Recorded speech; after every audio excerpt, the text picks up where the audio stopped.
हाल ही में गोल्ड और सिल्वर के प्राइसेस में एक बड़ी गिरावट देखने को मिली और कुछ ही सेकंड्स में मार्केट में से trillions of dollars wipe out हो गए।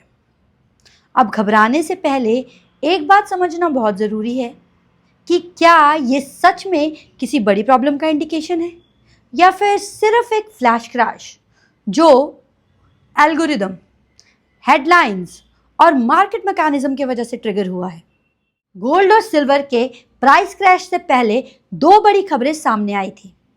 पहली, Russia US economic pact discussion, जिसके मुताबिक अगर रशियन यूक्रेन कॉन्फ्लिक्ट रिजॉल्व होता है तो रशिया दोबारा से डॉलर बेस्ड ट्रेड सिस्टम में वापस आ सकती है और यूएस से इकोनॉमिक कोऑपरेशन बढ़ सकती है। और दूसरी, अमेरिका का स्ट्रॉन्ग जॉब डेटा और नए जॉब क्रिएट करने की न्यूज़। आइए समझते हैं कि इन दो खबरों ने मेटल मार्केट को किस तरह से हिट किया। पहले तो पॉजिटिव जियोपॉलिटिकल न्यूज़ की वजह से लोगों का फियर कम हुआ और लोगों ने सेफ हेवन यानी गोल्ड और सिल्वर को बेचना शुरू किया। और दूसरा, अमेरिकन स्ट्रॉन्ग जॉब डेटा, जिसकी वजह से लोगों को लगा कि अमेरिकन इकोनॉमी स्ट्रॉन्ग है और फेड रेट कट नहीं करेगा। और रेट कट की एक्सपेक्टेशंस टूटते ही डॉलर स्ट्रॉन्ग हो गया और सारा प्रेशर मेटल्स पे आ गया।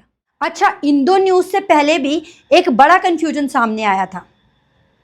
रूटर्स में एक आर्टिकल आया था जिसके मुताबिक अमेरिका मेटल्स और रेयर अर्थ मिनरल्स पर प्राइस सपोर्ट वापस ले लेगा। ऑन द कॉन्ट्ररी, कुछ दिनों के बाद अमेरिका ने मेटल्स और रेयर अर्थ को प्राइस फ्लोर जैसा सपोर्ट दे दिया। अब इसका मतलब पहली न्यूज़ तो मिसलीडिंग थी। अब चाहे Russia US economic pact officially declare हुआ हो या ना, भले ही कोई भी मिसलीडिंग कंफ्यूजन क्यों ना हो, लेकिन मार्केट के लिए तो हेडलाइंस ही काफ़ी है, क्योंकि आज की मार्केट ह्यूमन से ज़्यादा मशीन ड्रिवन और एल्गोरिदम बेस्ड है। ज़रा सी न्यूज़ और मार्केट में ऑटोमेटिक ट्रेडिंग शुरू हो जाती है। देखिए, मार्केट में तो अनसर्टेनिटीज बनी रहेंगी, लेकिन हमें लॉजिकली सिचुएशंस को एनालाइज करना है और खुद से ये सवाल पूछने हैं कि क्या सच में हेडलाइंस की वजह से ही एल्गोरिदम्स ट्रिगर हुए और क्या अब भी फिजिकल गोल्ड और सिल्वर की मार्केट में डिमांड है कि नहीं। अगर देखा जाए तो लॉन्ग टर्म पिक्चर अभी भी सेम है।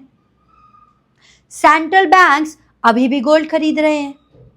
अमेरिका की स्पेंडिंग्स और डेट दोनों ही बढ़ता जा रहा है और इस डेट को कम करने का सिर्फ एक ही तरीका है, दैट इज करेंसी डिवैल्यूएशन।